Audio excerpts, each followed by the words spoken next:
If you find these in a lake, you're probably going to find some fish around them.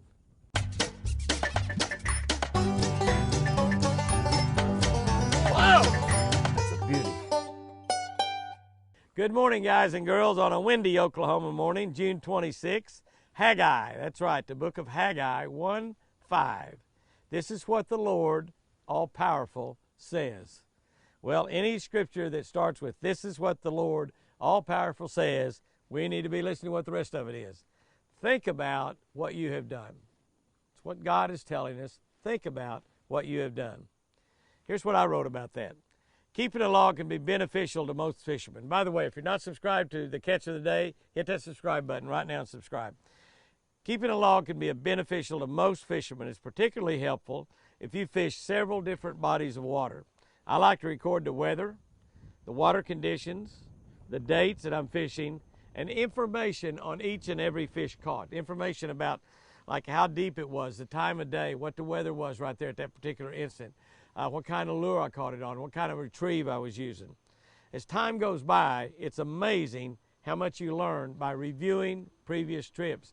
And then if you go back and fish that same lake 3 or 4 years later, even if it's a different time of the year, you can look back at that log and see how you caught them on that day and then extrapolate that up to when you're fishing, whether you're fishing later in the year or early in the year, back that up or move it forward and see what kind of differences or changes you need to make to catch fish.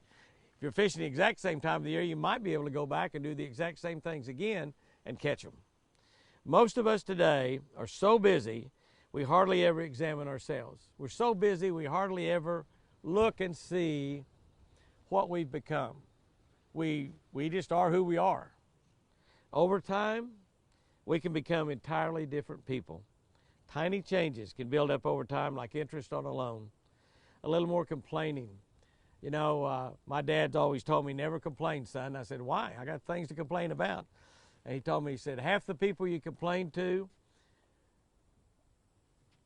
don't care that you have a problem. The other half, they're kind of glad you do have a problem. So he said, don't complain, don't complain. A little more complaining, a little more gossip, maybe a little bit more envy, a little pride. We swell up a little bit. How about being a little bit more hateful, more hatefulness, a little more negativity? Instead of being positive every day, we start looking at the bad things that's happening. We start looking at the bad things in life. We start watching the news. That'll get you negative real quick. You get the picture. Take a hard look at who you are today. Look yourself in the mirror. Look at every attitude you have. Look at every feeling. What do you see? Some things you need to work on. Some things you need to ask God to help you on. Are you complaining a little bit too much? Are you a little bit too negative? Are you not seeing the bright side of every day? You're only seeing the rainy days?